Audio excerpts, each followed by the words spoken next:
Greetings all. Welcome to Origin Day and Day 4 of the Intergalactic Aerospace Expo. We didn't get any new releases on Origin Day, but we did get our daily Warbond, which is the 400i.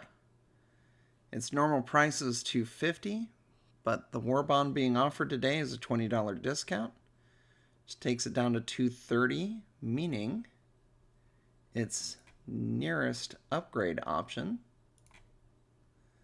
is going to be the Raylan at $225, making that a $5 purchase because we were down to $230. This brings us to our Day 4 chain. 2 items of interest. One is I moved the Storm into Chain 2 and the Scout up to Chain 1. Reason being is the Storm generated $5 more of savings. If you've already purchased the Scout to be part of this extended chain, you can always melt it and fill in gaps in between the chain, like between this 125 and 175 we have in our chain, or anywhere else we will have it, by the end of the event. Secondly, the 400i has taken the place of the Mercury Star Runner. They occupy very similar spaces in the chain. This was just a little tighter, a little smaller price point, but either one of them works in that spot and generates the same discount. Moving on to our full event chain. If you've been keeping up with the daily Warbonds as they've been coming, you would now be in a position to generate as much as $95 worth of savings past $255, or $260 if you were sitting on the Mercury Star Runner instead of the 400i. Lastly, before I sign off, I wanted to share one resource that I use in putting together my CCU chains. This is a list from the Star Citizen Wiki of all the ships, and under production state it tells you whether it's in the game or not when it says flight ready. It has some pricing information, but the main thing I'm looking at it for is the pledge availability.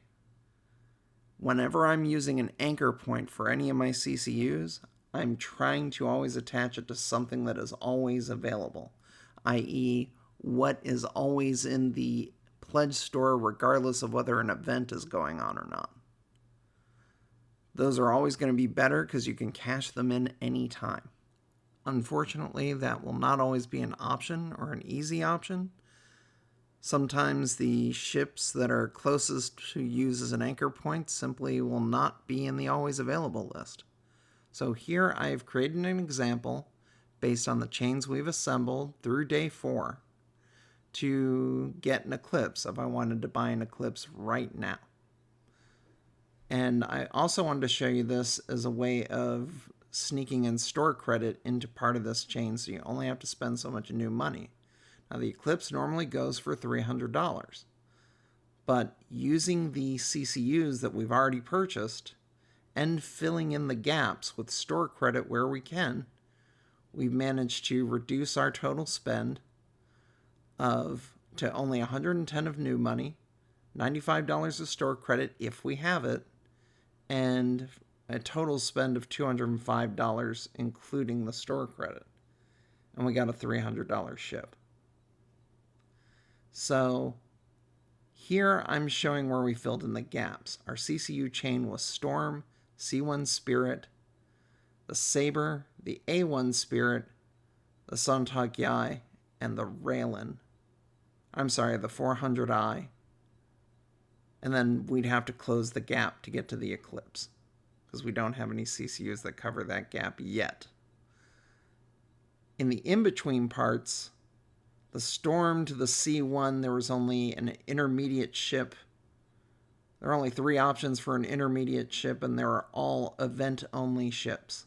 So, our options are, really, whenever you have this situation, you have 3 options.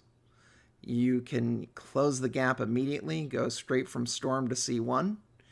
You can go to the intermediate ship and finish the chain by the end of the event. Or you can go to the intermediate ship and wait for the next event that the ship will be available again. Sometimes you'll do this if there are large gaps in between and you're hoping to do better in the future. Squeeze more Warbonds in between them. That is how you generate the big savings, is to literally turn it into a 1 or 2 year project. Also to note, the Raylan that I just suggested for the 400i also is an event-only ship, as was the Cutlass Steel I suggested for the MSR. There were no real good options to get to an always available ship. But this is how it breaks down, just in case you were wondering what to do with the gaps in the chain when we are done. Lastly, if you do not have any store credit, then the store credit will have to be made up with new money or with a later Warbond down the road. So that's it for today's video. Tomorrow will be day 5, where we'll have Drake Interplanetary, and I hope to see you then.